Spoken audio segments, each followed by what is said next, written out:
ಸಮಾಜ ವಿಜ್ಞಾನ 8ನೆಯ ತರಗತಿ ಭಾಗ 1 ರಾಜ್ಯಶಾಸ್ತ್ರ ಅಧ್ಯಾಯ 8 ಪೌರ ಮತ್ತು ಪೌರತ್ವ. ಅಭ್ಯಾಸಗಳ ಪ್ರಶ್ನೆಗಳಿಗೆ ಸರಳ ಮತ್ತು ಸಂಕ್ಷಿಪ್ತ ಉತ್ತರಗಳು ಧ್ವನಿ ನಿರೂಪಣೆಯೊಂದಿಗೆ. ಅಭ್ಯಾಸಗಳು: ಮೊದಲನೇದ್ದು, ಖಾಲಿ ಬಿಟ್ಟಿರುವ ಸ್ಥಳಗಳನ್ನು ಸೂಕ್ತ ಪದಗಳಿಂದ ತುಂಬಿರಿ. ಮೊದಲನೇದ್ದು, ಬ್ರಿಟಿಷರ ಆಳ್ವಿಕೆಯಲ್ಲಿ ಭಾರತದಲ್ಲಿ ವಾಸವಿದ್ದ ಜನರನ್ನು ಪ್ರಜೆಗಳು ಎಂದು ಕರೆಯಲಾಗುತ್ತಿತ್ತು.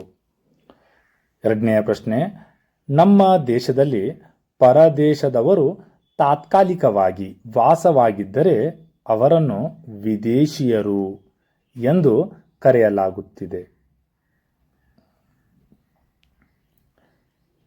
ಮೂರನೇ ಪ್ರಶ್ನೆ, ಪೌರತ್ವ ಕಾಯ್ದೆಯು ಜಾರಿಗೆ ಬಂದ ವರ್ಷ 1955.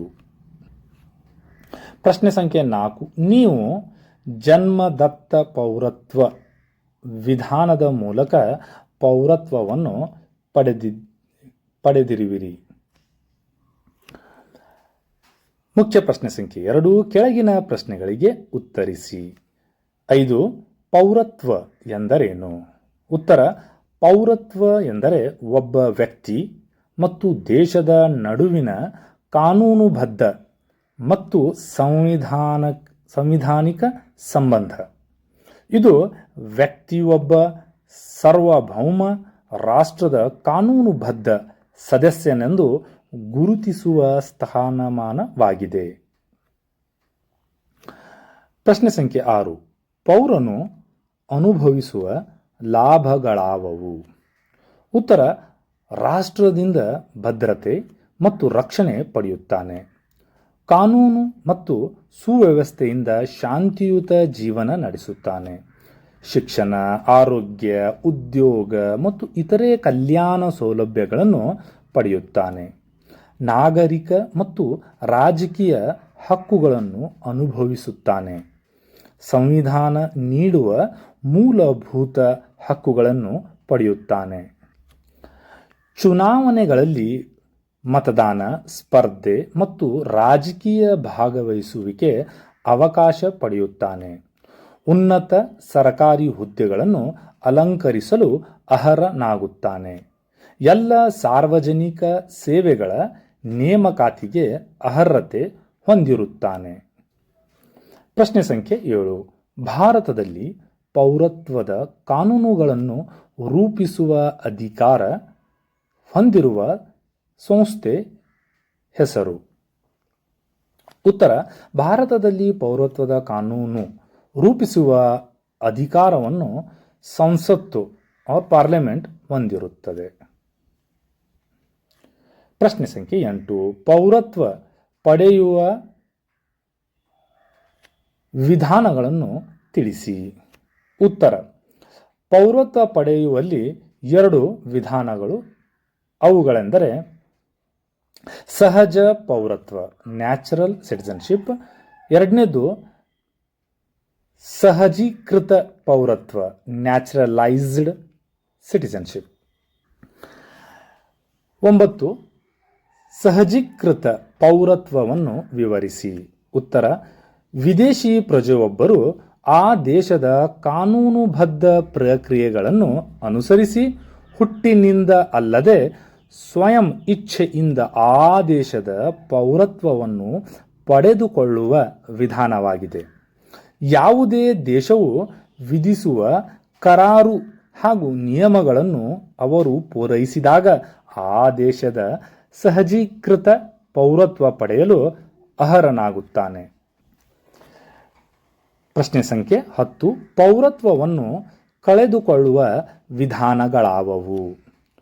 ಉತ್ತರ: ಪರಿತ್ಯಾಗ, ರಿನೌನ್ಸಿಯೇಷನ್, ಅಂತ್ಯಗೊಳ್ಳುವಿಕೆ, ಟರ್ಮಿನೇಷನ್. ಆ್ಯಂಡ್ ಮೂರನೇದು ನಿರಾಕರಣೆ, ಡಿಪ್ರೈವೇಷನ್. ಪ್ರಶ್ನೆ ಸಂಖ್ಯೆ 11, ಪೌರತ್ವವನ್ನು ಅಂತ್ಯಗೊಳಿಸುವ ಸನ್ನಿವೇಶವೊಂದನ್ನು ತಿಳಿಸಿ.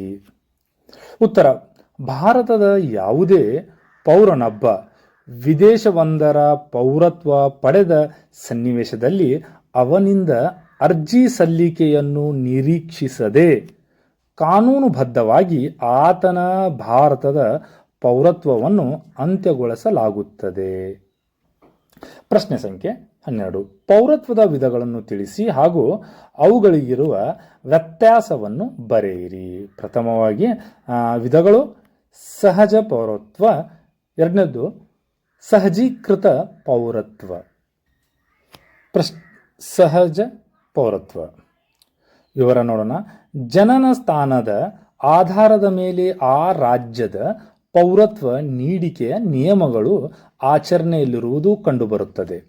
ಒಂದು ರಾಜ್ಯದಲ್ಲಿ ವ್ಯಕ್ತಿಯೊಬ್ಬನ ಜನನವಾದರೆ ಆತ ಆ ರಾಜ್ಯದ ಪೌರತ್ವವನ್ನು ಪಡೆಯಲು ಅರ್ಹನಾಗುತ್ತಾನೆ.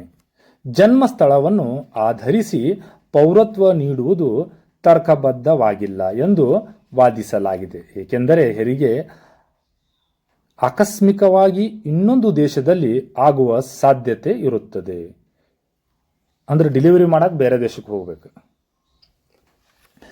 ಈಗ ಎರಡನೇದು ಸಹಜೀಕೃತ ಪೌರತ್ವ. ಯಾವುದೇ ವ್ಯಕ್ತಿ ಸಹಜೀಕೃತ ಪೌರತ್ವದ ಮೂಲಕವೂ ಒಂದು ರಾಜ್ಯದ ಪೌರತ್ವ ಪಡೆಯಬಹುದಾಗಿದೆ. ಯಾವುದೇ ದೇಶವು ವಿಧಿಸುವ ಕರಾರು ಹಾಗೂ ನಿಯಮಗಳನ್ನು ಅವರು ಪೂರೈಸಿದಾಗ ಆ ದೇಶದ ಪೌರತ್ವ ಪಡೆಯಲು ಅರ್ಹನಾಗುತ್ತಾರೆ. ಸಹಜೀಕೃತ ಪೌರತ್ವದ ನಿಯಮಗಳು ದೇಶದಿಂದ ದೇಶಕ್ಕೆ ಭಿನ್ನವಾಗಿರುತ್ತದೆ. 13. ಪೌರನ ಕರ್ತವ್ಯಗಳಾವವು?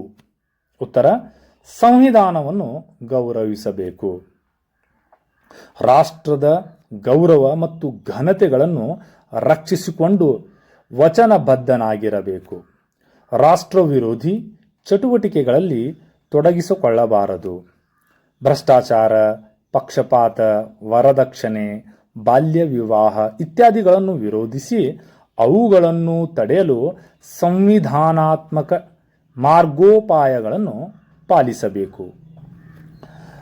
ಪೌರರು ರಾಜಕೀಯ ಚಟುವಟಿಕೆಗಳಲ್ಲಿ ಸಕ್ರಿಯವಾಗಿ ಪಾಲ್ಗೊಳ್ಳಬೇಕು, ರಾಷ್ಟ್ರದ ಪ್ರಗತಿಗಾಗಿ ಶ್ರಮಿಸಬೇಕು, ಸೇವಾ ಮನೋಭಾವನೆಯನ್ನು ರೂಢಿಸಿಕೊಂಡು ದೇಶಕ್ಕಾಗಿ ತ್ಯಾಗ ಮಾಡುವುದಕ್ಕೂ ಸಿದ್ಧನಿರಬೇಕು, ರಾಷ್ಟ್ರ ರಕ್ಷಣೆ ಹಾಗೂ ತೆರಿಗೆ ಪಾವತಿಸುವ ಜವಾಬ್ದಾರಿಗಳನ್ನು ಹೊಂದಿರಬೇಕು.